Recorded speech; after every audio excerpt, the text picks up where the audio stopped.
مولانا صاحب ایک عجیب سی میری طبیعت ہو گئی ہے، بہت بے چینی سی ہے، میری سمجھ میں نہیں آ رہا میں آپ کو بتاؤں کہ مسئلہ کیا ہے. ہیلو. آپ بتائیں گے بھائی تو انشاءاللہ مولانا صاحب کو وظیفہ بتا میں آپ کو اصل میں وہ میری جو بیوی ہے، میری بیوی اور ماں کی آپس میں لڑائی رہتی تھی ہمیشہ، تو میں نے اس کے کہنے پہ نا اپنی ماں کو اولڈ ہاؤس بھیج دیا. اب میں چاہتا ہوں کہ میں اس سے معافی مانگوں، لیکن اتنا ہو نہیں رہا. آپ نے اپنی والدہ کو اولڈ ہوم بھیج دیا ہے؟ تو میں اس سے معافی مانگوں لیکن اب ہو نہیں رہا.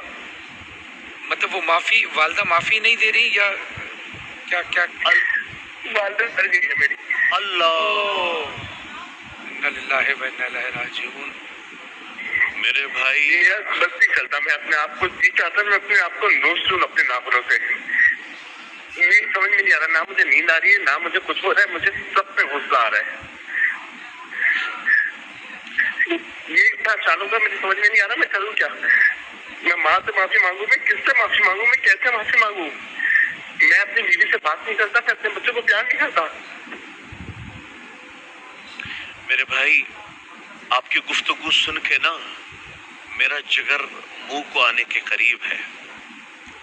وہ ایک عاشق نے نا، اللہ عاشق تھا، اس کو معشوق نے کہا تھا کہ ماں کا جگر لاؤ گے تو تم سے شادی کروں گی.